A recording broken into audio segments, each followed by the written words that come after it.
Magandang gabi sa inyong lahat, mga ka-amazing!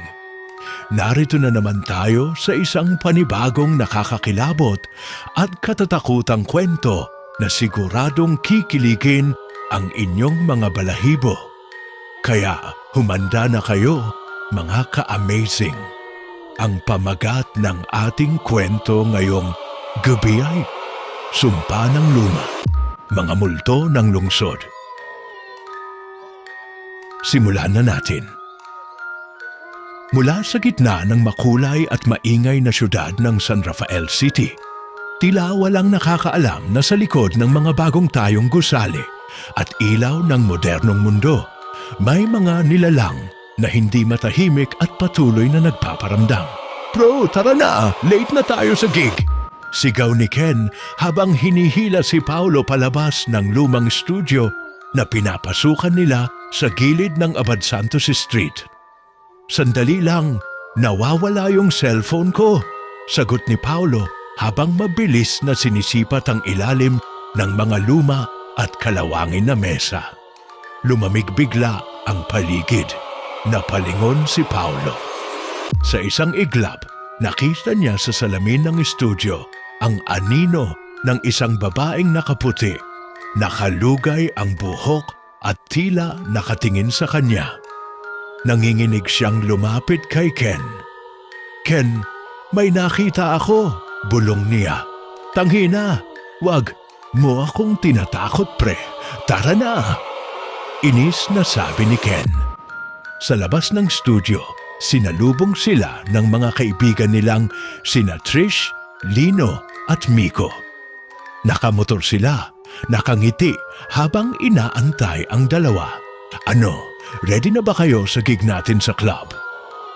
Tanong ni Trish sabay adjust ng leather jacket niya. Habang naglalakad sila papunta sa parking lot, napansin ni Lino na parang may sumusunod sa kanila. Isang matandang lalaki na duguan ng mukha at tadtad ng sugat ang katawan. Napakunot noo si Lino at pasimpleng sinabihan si Miko. Pare, tingnan mo yon, bulong niya sabay turo. Paglingon nila, wala naman silang nakita. Nagkatawanan pa sila at pinagtawanan si Lino. Epekto lang yan ng antok. Mo, sabi ni Miko sabay sabog ng tawa. Hindi na lang sila nagpatumpik-tumpik pa at sumakay na sa kani-kanilang motor. Habang nasa biyahe, napansin ni Trish sa side mirror niya ang isang babae na tila nakasabit sa likuran ni Paolo. Wala namang tao roon nang lumingon siya.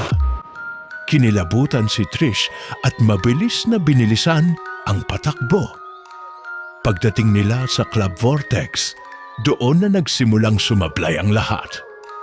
Habang nagsiset up si Ken ng gitara, bigla na lang nag-brown out. Sumigaw ang mga tao sa loob. Ang iba nagtakbuhan palabas. Relax lang mga kaibigan, sigaw ng event organizer. May problema lang sa kuryente. Pero habang nakatayo si Paolo sa stage, nakita niya sa gitna ng kadiliman ang isang grupo ng mga taong duguan, nanlilisik ang mata at dahan-dahan silang lumalapit sa kanya. Hindi totoo to, bulong ni Paolo. Hindi totoo to. Pagbalik ng ilaw, biglang nawala ng malay si Paolo at bumagsak. Dinala siya sa backstage kung saan pinapalibutan siya ni Trish, Ken, Lino at Miko.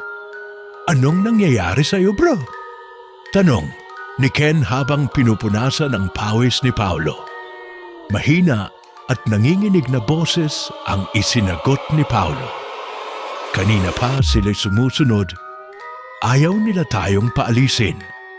Samantala, sa labas ng club, isang matandang pulubi ang nakaupo sa gilid ng kalsada.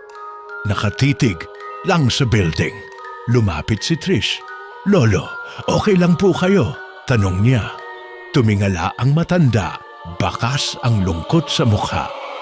Ang lugar na yan dating libingan ng mga biktima ng isang malaking sunog. Hindi pa sila matahimik. Lalo na kung may mga taong hindi marunong gumalang, sabi ng matanda sabay turo sa gusali. Nagkatinginan ang barkada. Hindi nila alam, sa mismong oras na yon, may bumukas na pinto sa madilim na bahagi ng Club Vortex. At sa loob noon, may mga matang matagal nang naghihintay. Biglang sumigaw si Miko, "Guys, si Lino!" Napalingon sila at nakita nila si Lino na parang hinihila ng kung anong hindi nila nakikita. Nagkikisay siya habang sumisigaw ng tulong. "Ayaw ko pa! Ayaw ko pa!" Sigaw ni Lino. Hinila siya papasok sa madilim na pinto. At bago pa sila makalapit, bigla itong sumara. Nagkakagulo na ang lahat sa Club Vortex. Tumakbo palabas ang mga tao habang nagsisigawan, iniwan nila ang barkada sa loob. Hawak ni Trish ang braso ni Paolo, si Ken, at Miko naman ay pilit binubuksan ang pinto. Ngunit parang may kung anong puwersa na hindi sila pinapalapit.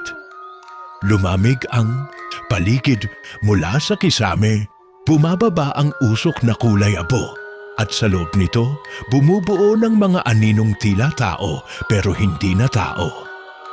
Mabilis na nagtakbuhan sina Ken at Miko palabas ng Club Vortex habang buhat-buhat si Paolo na halos hindi na makagulapay sa takot. Si Trish naman, kahit nanginginig na, siniguradong walang maiiwan. Huminto sila sa isang madilim na eskinita sa tabi ng club habol hininga ang lahat. "Anong gagawin natin?" Sigaw ni Miko, nanginginig habang sumisilip pabalik sa gusali. "Si Lino! Naiwan si Lino!" Umiiyak na, sabi ni Trish.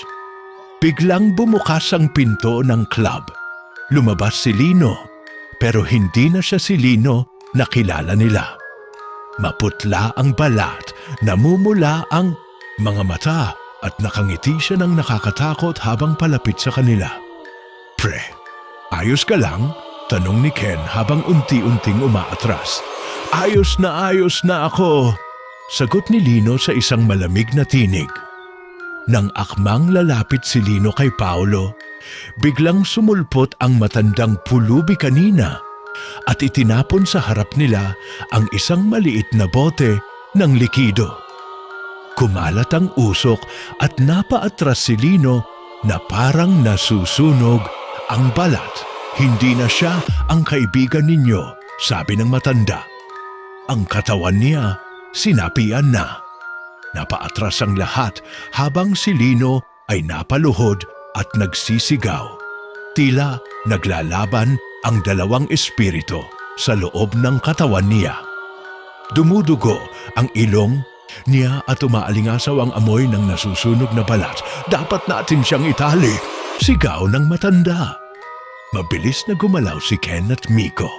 Kumuha ng mga lubid mula sa motor nila at tinulungan ang matanda na igapos si Lino.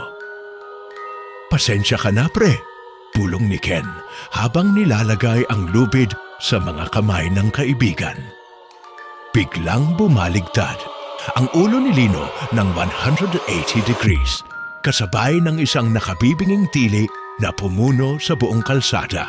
Ang mga ilaw sa paligid ay nagsimula ring pumutok isa-isa. "Tangina, anong ginagawa natin?" sigaw ni Miko habang lumulundag palayo sa pumuputok na poste. Ang matanda ay kumuha ng isang antigong rosaryo mula sa bulsa niya at sinimulang dasalan si Lino. Habang dinadasalan niya ito, nagsimula ring maglabasan ang iba't ibang anyo ng multo sa paligid nila. Isang lalaking sunog ang buong katawan. Isang matandang babaeng may bit-bit na dugo ang manika. At isang batang nakahawak sa sariling pugot na ulo. Ang buong lugar na to sinumpa. Sigaw ng matanda. "At kayo ang mga bagong target nila." Pilit na pinutol ni Lino ang lubid sa pamamagitan ng kakaibang lakas. Isa-isa silang sinugod ng mga multo. Napaatras si Trish habang pinoprotektahan si Paolo. Ngunit nahawakan siya ng batang multo sa braso. Nanginig ang buong katawan niya at sa isang iglap, nag-flash sa isip niya ang mga nangyari noon. Ang pagsunog ng isang lumang ospital sa mismong lugar kung saan nakatayo ngayon ang Club Vortex, kung saan daan-daang pasyente ang nasunog ng buhay dahil sa kapabayaan. Trish, sigaw ni Paolo habang hinahabol siya ng multo ng matandang babae. Lumapit ang matanda sa kanila at sinigawan si Trish. Ilagay mo sa isip mo ang pinakamasayang alaala mo. Huwag kang magpatalo sa galit nila. Huminga ng malalim si Trish at pinilit isipin ang huling masayang memorya niya. Ang unang beses na nanalo sila sa Battle of the Bands. Dahan-dahan siyang binitiwan ng batang multo at umatras. "Ganon din kayo!" sigaw ng matanda sa lahat. Samantala, si Lino ngayon ay nakawala na sa mga lubid, tumayo at ngumisi.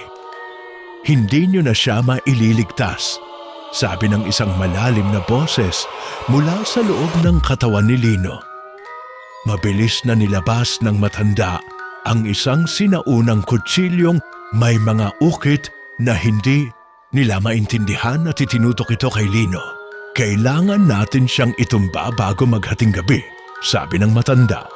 "Kung hindi, hindi na natin siya mababawi kailanman." "Anong ibig mong sabihin?" sigaw ni Ken. "Kapag sumanib na ang espiritu sa katawan ng tao ng lampas isang oras, hindi na sila mapaghihiwalay. Mamamatay ang kaluluwa ng kaibigan ninyo at ang katawan niya'y magiging tahanan ng kasamaan." Biglang lumundag si Lino at umatake sa kanila. Ngunit mabilis siyang sinalubong ng matanda gamit ang kutsilyo. Nagkaroon ng matinding sagupaan. Ang matanda at si Lino, habang ang barkada naman ay pilit nilalabanan ang mga multong pumapaligid sa kanila. Isa-isa silang hinahabol, nilalapitan at pinapakita ng multo ang kani-kanilang mga kasalanan at takot.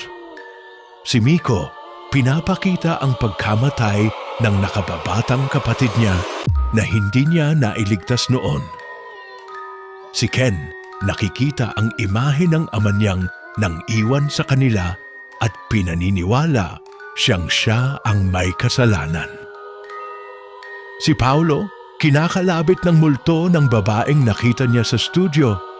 Nilalapit sa kanya ang malamig nitong kamay. At si Trish, patuloy na nilalabanan ang batang multo na pilit inaabot ang kanyang puso. Habang sinasakal ni Lino ang matanda gamit ang hindi maipaliwanag na lakas, biglang sumigaw si Trish. "Sa likod mo, kuya!" sabay hagis ng isang bakal na tubo mula sa kalsada. Sinunggaban ng matanda ang tubo at itinusok ito kay Lino. Pero bago ito tumama, isang makapal na anino ang sumalo sa suntok niya. Tumawa ng malakas si Lino, isang nakabibinging halakhak na nagpatayo ng balahibo ng lahat. "Baka akala mo, basta-basta mo akong mapapalayas, matanda!" sabi ng boses sa loob niya. Napaluhod ang matanda, hawak ang dibdib niya. Dumudugo na ang mga labi niya pero pinilit niyang magsalita. "Mga bata, kayo na lang ang pag-asa. Tapusin niyo ang sumpa." Bumagsak siya sa lupa, walang malay. "Miko, Ken, Paolo, kailangan natin siyang labanan. Hindi natin pwedeng iwan si Lino." Sigaw ni Trish, nanginginig pero matapang.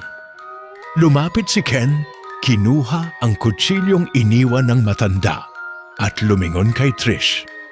"Anong gagawin natin? Hindi naman tayo pare." Nanginginig na tanong niya. Sumilip si Paolo sa bulsa ng matanda at nakakita ng isang maliit na itim na libro. Puno ng kakaibang simbolo at Latin na salita. Baka ito ang kailangan natin. Sigaw niya, iniabot ang libro kay Trish. Kahit nanginginig sa takot, binuklat ni Trish ang libro. Nabasa niya ang nakasulat. Ang kaluluwa ng kaibigan mo ay maaaring mailigtas kung buong tapang mong haharapin ang kanyang pinakanakakatakot na alaala. Biglang tumawa si Lino at naglakad palapit sa kanila. Unti-unti siyang nagbabago. Ang balat niya ay nagbibitak-bitak at ang mga ugat ay nagiging kulay itim. Kaya niyo ba akong tingnan? Kaya niyo ba akong iligtas? Tanong niya na may kasamang isang malupit na ngisi. Lumapit si Ken, hawak ang kutsilyo.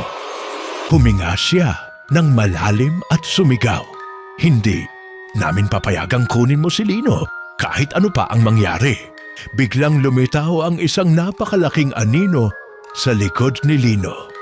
Isang dambuhalang nilalang na may ulo ng kambing, mga pakpak ng paniki, at mga kuko na parang espada.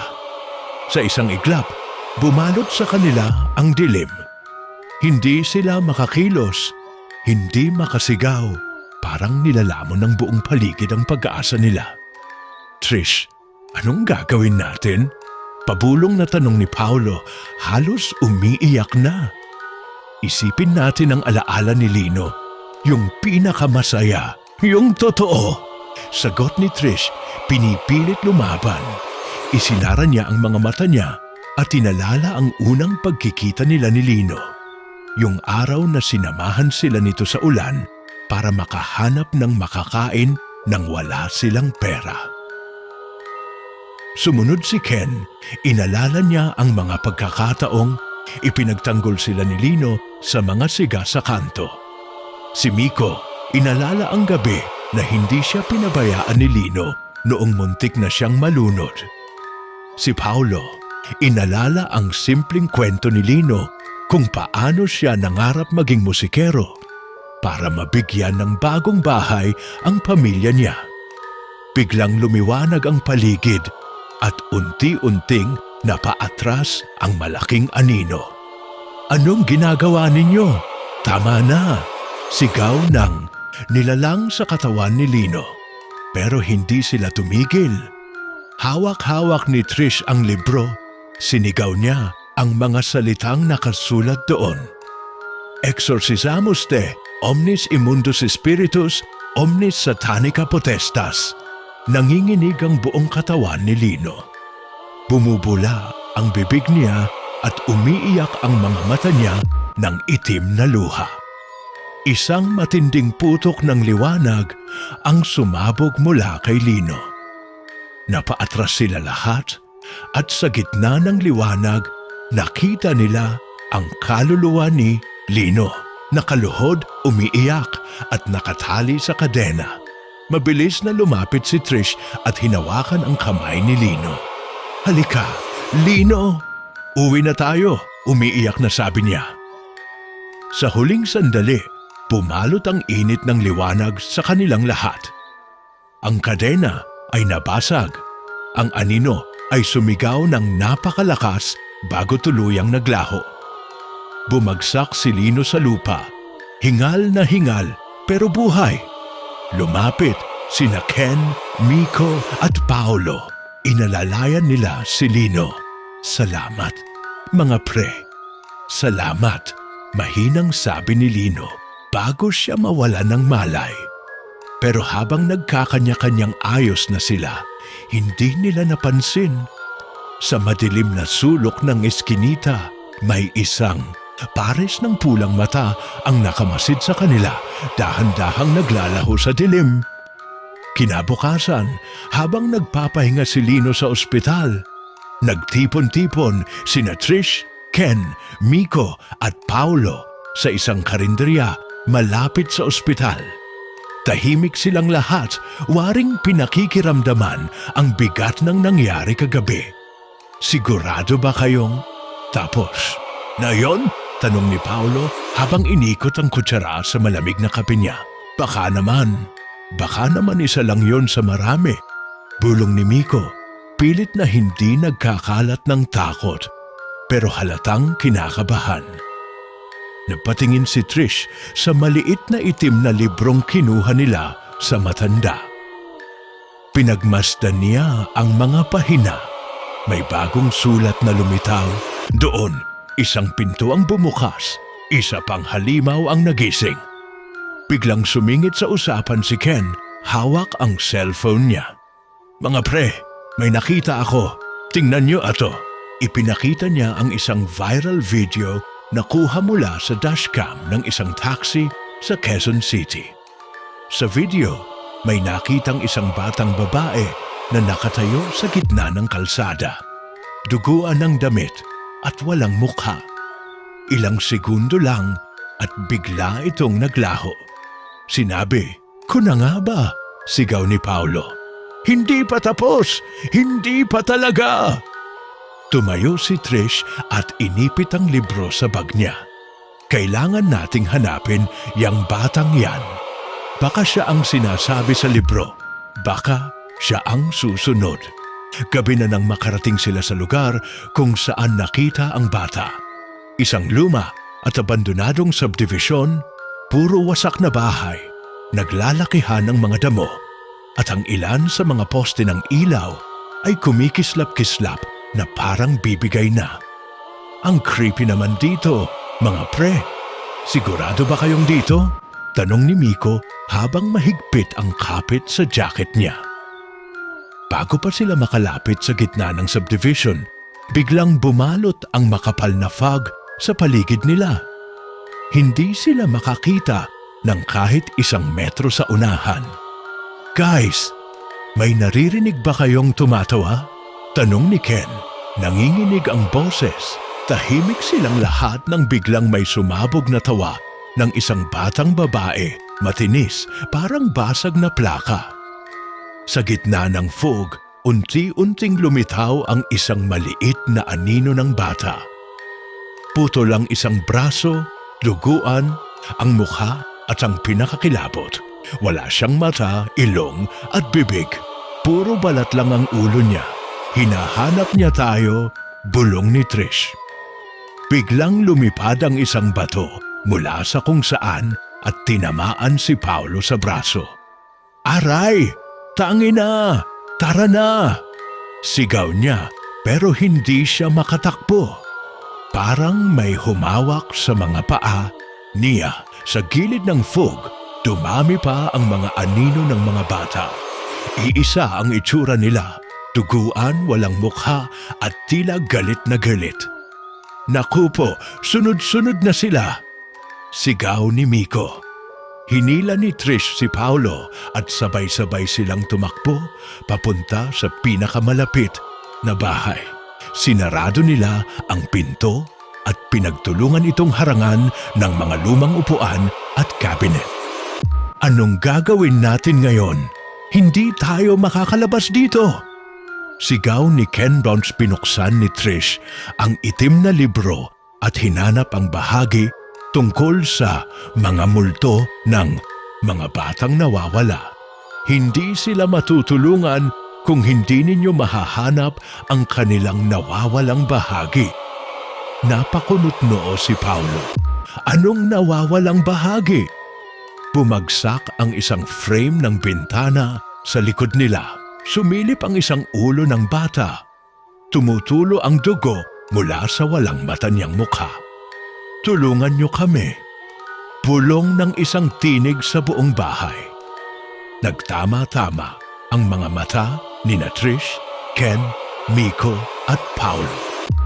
Kailangan nating malaman kung anong hinahanap nila bago nila tayo lamunin ang buhay. Sigaw ni Trish. Biglang may kumalabog sa kisame. 1, 2, 3. Parang may naglalakad na mabibigat sa taas nila. At sa isang iglap, bumukas ang sahig. Isa-isang nagsilabasan ang mga kamay ng bata. Mula sa ilalim, pilit silang hinihila pababa. "Ayan na sila!" Sigaw ni Miko. Biglang bumuhos ang malamig na hangin mula sa butas sa sahig. At kasabay nito, nagsimulang lumubog si Paulo. Hawak-hawak ang braso niya ng mga kamay ng multo. Pinilit siyang hilahin ni Ken habang si Miko at Trish ay naghahanap ng kung anong pwedeng gamitin pampalayas sa mga espiritu. "Trish, bilis!" sigaw ni Ken habang humihila. Pinuksan ni Trish ang itim na libro at nakita niya ang isang simbolo ng sinaunang pagpalayas o ritual ng pag-alis ng ligaw na kaluluwa. Agad siyang kumuha ng tsock sa bulsa at minadaling iguhit ang simbolo sa sahig sa paligid nila. "Bilisan mo, Trish! Hindi nakakayanin ni Paulo," iyak ni Miko. Nang matapos ni Trish ang pagguhit, nagsimula itong umilaw ng kulay bughaw. Isa-isang bumitaw ang mga kamay ng mga bata sa sahig at umatungal ng malakas ang mga multo. Si Paulo ay napaatras, nanginginig at basang-basa ng malamig na pawis. Hindi pa man sila nakakahinga ng maluwag. Biglang natanggal ang pinto ng bahay at bumungad ang nakakatakot na imahe ng batang babae. Mas malaki, mas madugo, at ngayon ay may mga insekto na gumagapang sa katawan niya. "Kayo ang sisira sa ritual ko. Kayo ang kapalit," sabi ng bata. Basag-basag ang boses. Hinampas ni Trish ang libro sa lupa at pinuklat ang huling pahina. Para sa mga kaluluwang hindi mapatahimik, hanapin ang huling alaala nila. "Anong huling alaala? Wala na tayong oras," sigaw ni Ken. Biglang naalala ni Miko ang balita kanina sa TV. Isang matandang babae ang nagpakamatay malapit sa subdivision na ito dahil sa pagkawala ng kanyang mga apo. Yung mga bata, nawawala sila noon. Baka sila yun! Sigaw ni Miko. Tumakbo sila palabas ng bahay habang hinahabol ng mga multo. Sa gitna ng subdivision, nakita nila ang isang sirang playground. May mga luma at kalawangin na laruan. "Baka dito, sila huling naglaro," sigaw ni Trish. Nagkalat ang mga lumang laruan. Isang sirang lobo, isang basag na rattle, isang punit na teddy bear.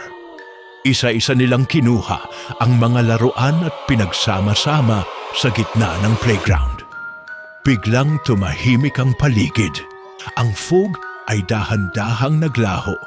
Isang malamig na hangin ang dumampi sa kanila habang dahan-dahang lumitaw ang mga batang multo. Ngunit hindi na sila galit. Ngayon, nakangiti na sila bagamat malungkot. "Salamat." Sabay-sabay na bulong ng mga bata bago sila naglaho sa hangin. Humihingal, bumagsak si Paulo sa lupa. "Akalain mo yon? Naligtas tayo dahil sa mga lumang laruan," sabi ni Ken habang pinupunasan ang pawis niya.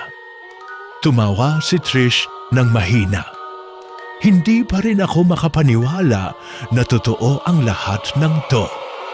Pero bago pa sila makaalis sa lugar, napansin ni Miko na bukas ang isang bahay sa gilid ng subdivision.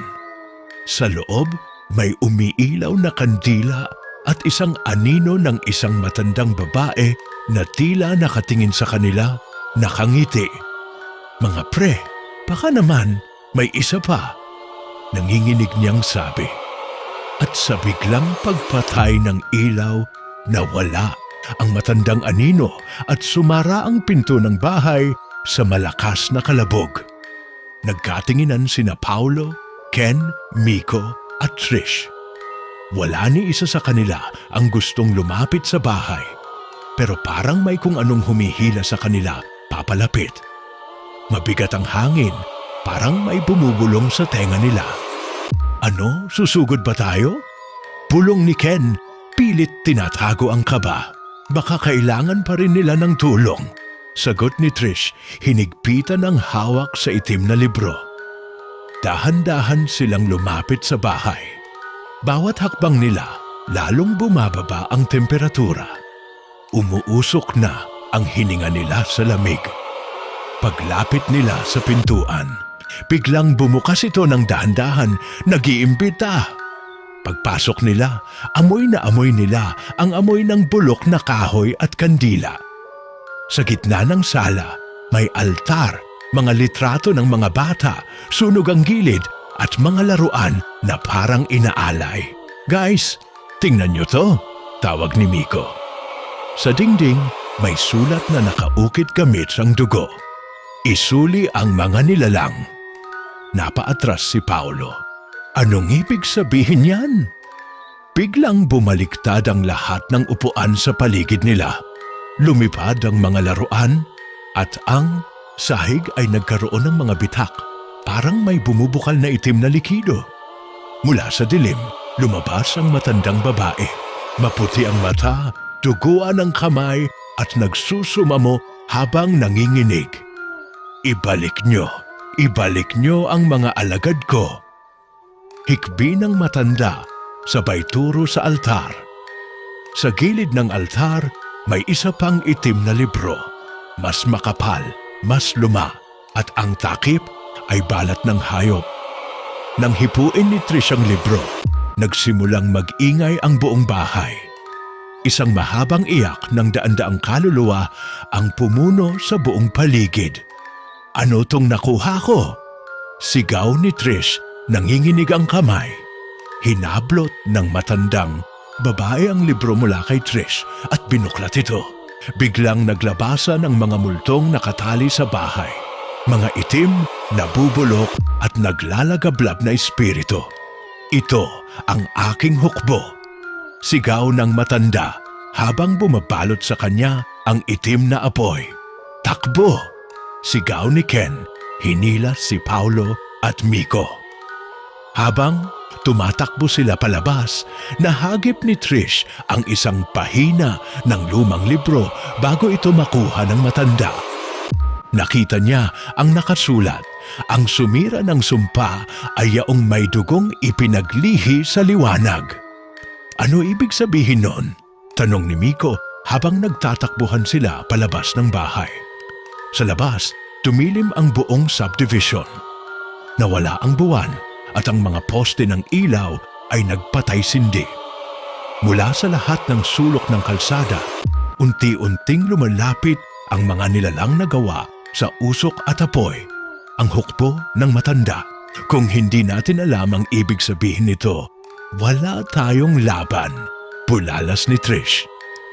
Biglang tumigil si Paolo, nakatitig sa kanyang kamay, may kumikinang na marka sa palad niya.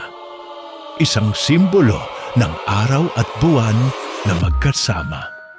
Guys, baka ako yung sinasabi ng libro.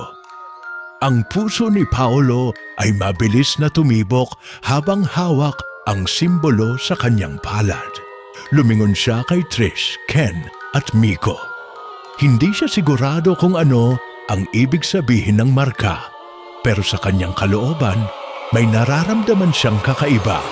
Parang isang uri ng tawag mula sa mga kaluluwa. Anong ibig sabihin niyan, Paolo? Tanong ni Miko, halata ang kaba sa boses niya. Pakiramdam ko, ako yung may sagot. Ako yung may koneksyon sa sumpa, sabi ni Paolo. Ang kamay niyang nanginginig habang nakatitig sa simbolo sa kanyang palad. Huwag mong sabihin na ikaw ang susi, sabi ni Ken. May halong takot at pag-aalala sa boses. Hindi pa natin alam kung anong mangyayari kung hindi ko susundin? Sagot ni Paolo, tumingin sa mga mata ng mga kaibigan niya. May nagtatago sa aking katawan, sa aking dugo, at sa huli ng lahat ng ito, ako lang ang makakalutas. Anong kailangan mong gawin? Tanong ni Trish, mahigpit na hawak ang libro. Paolo ay hindi makatingin sa kanila, ngunit nagsimula siyang maglakad patungo sa dilim ng subdivision, parang tinatangay ng isang hindi nakikitang puwersa. Ang mga kaluluwa ng mga bata at ang mga nilalang mula sa madilim na mundo ay patuloy na lumalapit nakapaligid sa kanya. "Paolo, huwag mong gawin to!" sigaw ni Ken, ngunit hindi na siya nakikinig. Lumapit siya sa altar na may mga laruan at litratong sunog at iniabot ang kanyang kamay sa isang lumang bata na namatay sa lugar na ito. Sa isang iglap, biglang bumangon ang isang mataas na dilim mula sa mga labi ng lumang altar. Isang dambuhalang, nilalang na may mga mata na nagsisilibing apoy at katawan na binubuo ng mga kaluluwa, umabot ng langit ang laki nito. Ang dugo ni Paolo. Bulong ng nilalang. Siya ang magiging huling saksi. Siya ang magiging susi para matuldukan ang aming sumpa. "No!" sigaw ni Trish.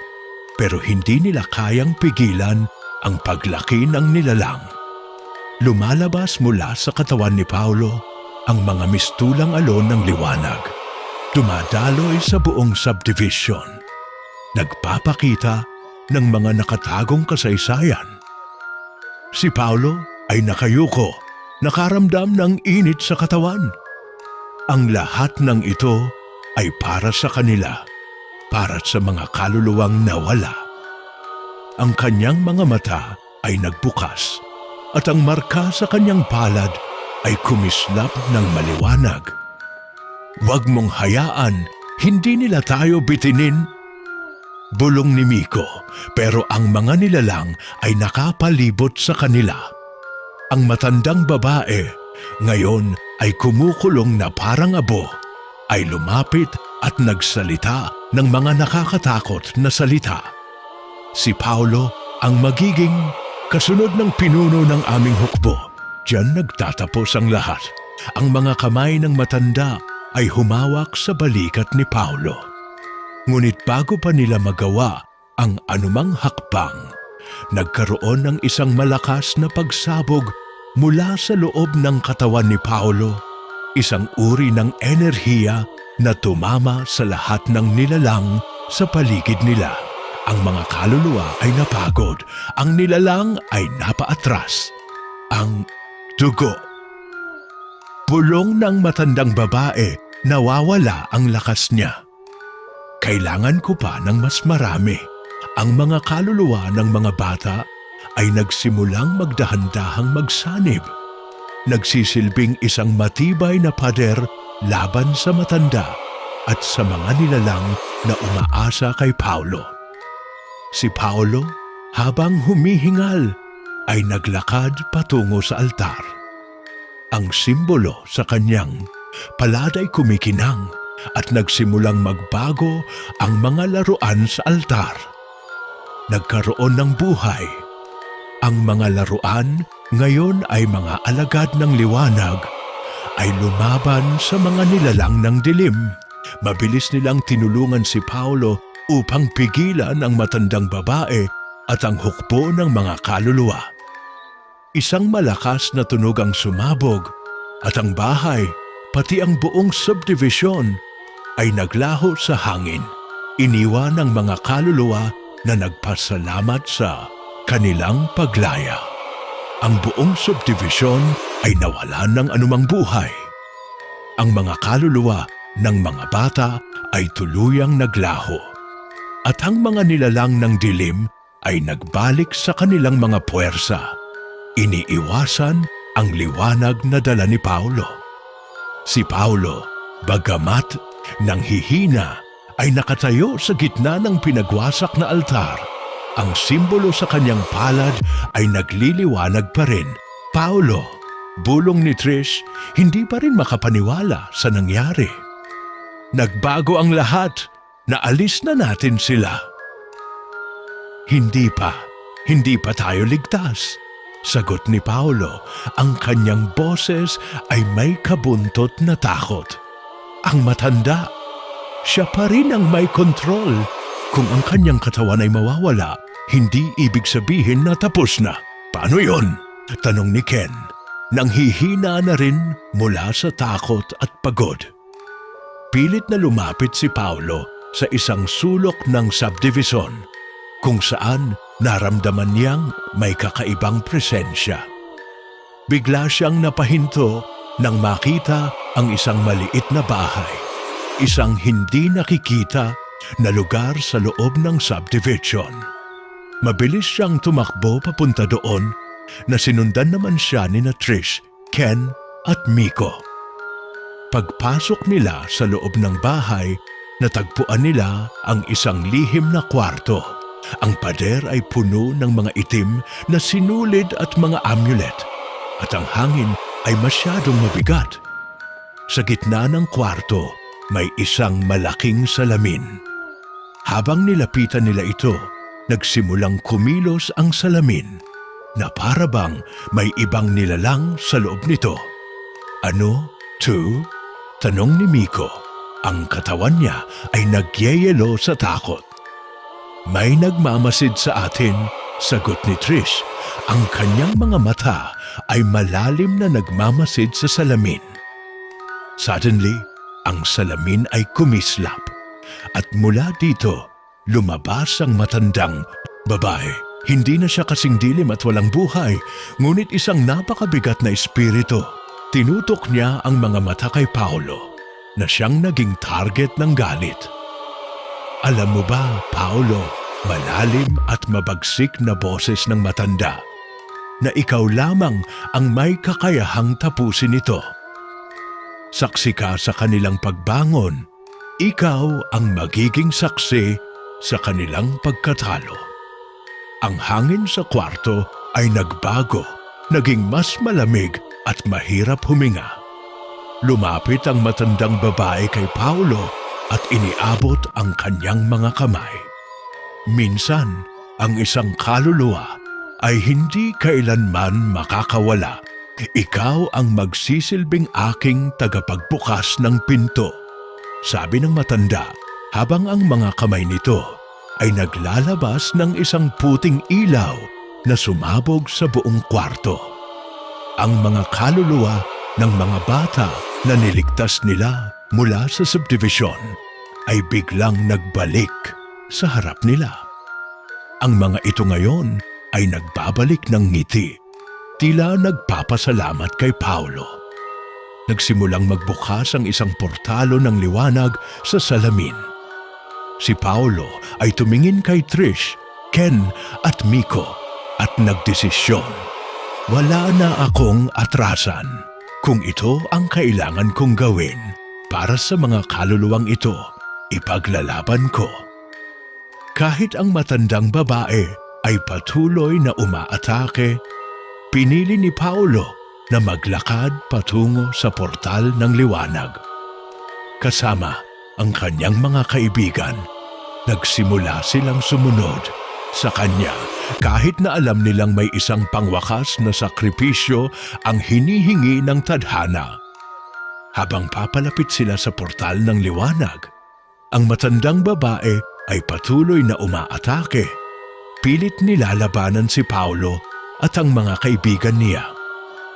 Pero sa bawat hakbang na tinatahak nila patungo sa liwanag, tila ba ang mga kaluluwa ng mga batang naunang pumanaw ay nagbibigay sa kanila ng lakas at gabay. Paolo, sabi ni Trish, ang boses niya ay puno ng pag-aalala. May mangyayari ba sa iyo? Huwag mong gawing sakripisyo ang sarili mo. Ngunit hindi tumigil si Paolo. Ang simbolo sa kanyang palad ay kumikinang at isang matinding liwanag ang bumalot sa kanilang lahat. Nakita nila ang mukha ng matandang babae na nagsisimulang magbago. Ang galit at puot na matagal nang nakatago sa kanya ay unti-unting nawawala. Hindi ko na kayo masasaktan, mahinang sabi ng matandang babae habang ang katawan nito ay naglalaho sa harap nila. Salamat sa inyong pagtulong. Natutunan ko ang pagpapatawad.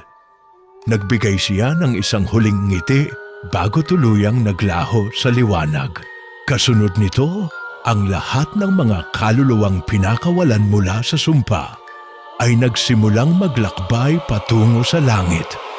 Nagsisilibing mga bituin sa kalangitan. Dahil sa kanilang lakas ng loob at determinasyon, ang buong subdivision ay muling nabuhay. Ang mga bahay ay muling naitanim ng buhay. Ang mga puno ay nagsimulang magbunga. At ang hangin ay muling naging malinis at sariwa. Si Paulo ay nakatayo sa harap ng mga kaibigan niya. Ang kanyang mga mata ay puno ng pasasalamat at pagninilay. Ang tunay na sakripisyo hindi lang para sa sarili, kundi para sa mga iba, sabi niya. Ang bawat kaluluwa, kahit na nawala sa mundong ito, ay may halaga, dagdag ni Trish. At habang tayo ay buo, may kakayahan tayong baguhin ang takbo ng ating mga buhay at ng iba. Sama-samang naglakad sila palayo sa lugar na iyon. Iniwan ang nakaraan at tinanggap ang bagong pag-asa na hatid ng kanilang lakas, tapang at pagkakaibigan. At diyan na nagtatapos ang ating kwento, mga ka-amazing. Sa kwento ng mga kaluluwang nabigyan ng pagkakataon na makapagpatawad at ng isang batang lalaki na nag-alay ng sarili niyang buhay para sa kapakanan ng iba. Natutunan natin na ang tunay na lakas ay hindi nasusukat sa pisikal na kakayahan, kundi sa tibay ng ating puso at malasakit sa kapwa.